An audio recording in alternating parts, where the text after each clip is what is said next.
So when we think about the kind of tactics that were used in Iraq against the United States, the occupiers, we think of asymmetrical warfare as being a fairly modern phenomenon. IEDs, terror tactics, suicide bombings, but in fact these roots go quite deep. Could you talk a little bit about those parallels? Well, the more you dig into this, the more astonishing it was, the more, to me at least, and the type of things we chose not to remember, and the extent to which we became involved in a kind of what I call in the book faith-based secular thinking, in which we had our certain dogmatic ideas that were almost religious ideas, but they weren't religious, they were secular about war making. And the whole issue of underestimating the enemy, we can take this way, way back in history, and in fact, some of the people who came up belatedly with their counterinsurgency ideas, they go back to Shunzi in ancient China, to say, wait a minute, we forgot all about this, how a weaker person can be successful against a stronger person. One of the striking things that emerged even after 9/11 was that the American government, I must make a distinction here. It's a mistake to say the Americans and the Japanese and the Muslims and so on. One of the striking things was there were many people in the U.S. government all along at lower levels who were saying this is crazy. Mm-hmm.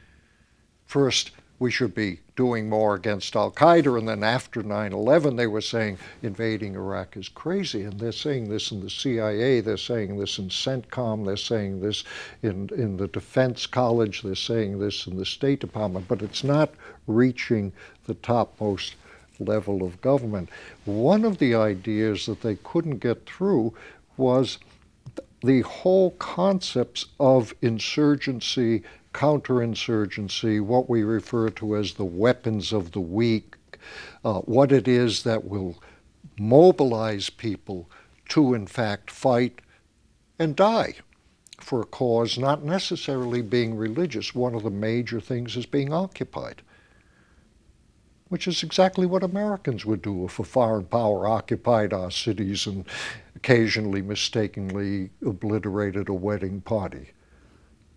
We would go, and rightly so, we would become outraged. We would mobilize and give our lives to drive out this person who is occupying us. In the United States, and this is now clear, and the people who are doing counterinsurgency doctrine, and this is a questionable area in itself, point out the fact that the United States was defeated in Vietnam, essentially. And it was defeated by materially inferior forces. And those forces were driven in very, very great part by nationalism and by effective tactics of opposition. After the Vietnam War, the U.S. ceased to teach counterinsurgency in the military academies. It disappeared. The handbooks were not rewritten. There are insurgencies going on all over the world. We don't study it. Vietnam, we got to put Vietnam pain behind us. We will only fight big wars in the future. We're not going to get involved in that again. Then we get the Soviet Union and Afghanistan. I mean, what an example. Mm-hmm. This colossal power goes in with conventional military power, moves into Afghanistan, causes enormous loss of life and destruction in Afghanistan, and is defeated. And the Soviet Union collapses, almost immediately thereafter. We don't bother to study how could these people, Ronald Reagan calls them freedom fighters, we're supplying them with weapons, but we don't study it, and then we go in to Afghanistan, the United States goes into Iraq, and there's no thinking about any of this. Why do these insurgencies come up? Why are they successful? And it becomes, it's just an amazing level of irrationality on our part and an amazing inability to put yourself in the position of the other side and understand why they are acting as they are, why they may regard you not as a liberator, but as an oppressor. The Japanese made exactly the same mistake. They go into China, in 1937 they go into China. The emperor calls in a general in 1937. He says to the general, how long is this war going to last? The general says, we'll be finished in 6 months. 4 years later, they go in and they say, we're going to attack the United States. And it's totally irrational, and the Japanese totally missed the element of nationalism on the part of the other sides. They totally missed the way in which guerrilla movements and insurgency movements and the weak have weapons of their own that can be extraordinarily effective. And so there is a kind of, and here I think what you get into is the concept of holy wars. Every war is holy. A jihad is holy to the Islamist terrorists and fundamentalists. The Japanese word was seisen, means holy war. They were out to protect their country and to liberate Asia. Americans, General MacArthur in World War II at the end of the war says the holy mission is now completed. George Bush and others talk about our holy war against terrorism. And in holy wars, you get into a Manichaean black and white world. We are innocent, you are evil. We are pure, Japanese or the Islamist people. We are the pure, you are the corrupt. We are the innocent, you are the evil. We are the victims, you are the victimizer. And nobody is able to understand how complex all of this is. I actually wrestle in the book a lot with the evil, because I believe in evil. I just don't think anyone has a real monopoly on it, and I think it's a very powerful force, if just mentally. You talk about kind of a religious faith, not religion, but a faith-based ideology that people believe in their convictions so strongly that they think it's almost like religion, or faith-based perhaps. But this idea that when we go to war in Iraq, it's kind of the pinnacle of neoconservative domination of American thought.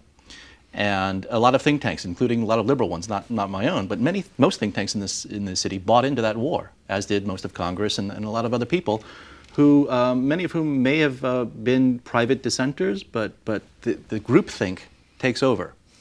And I think one of the great tragedies is, if I were a staffer in the National Security Council during the run-up to the war, I could wake up and get my news from Fox News. I could get my newspaper and read the Washington Times. I could drive to work, listen to right-wing talk radio. By the time I get to the office, there'll be a dozen reports on my desk from conservative think tanks, all funded by the same group of people.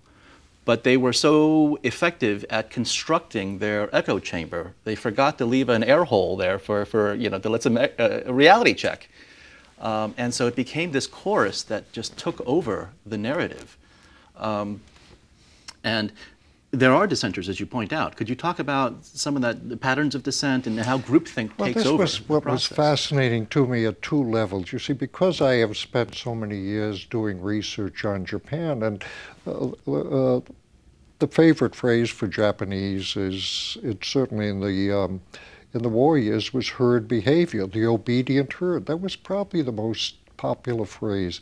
And it's the old notion, that the Japanese, there's no dissent, they're homogeneous. You've seen one, you've seen them all. There is no room for individualism.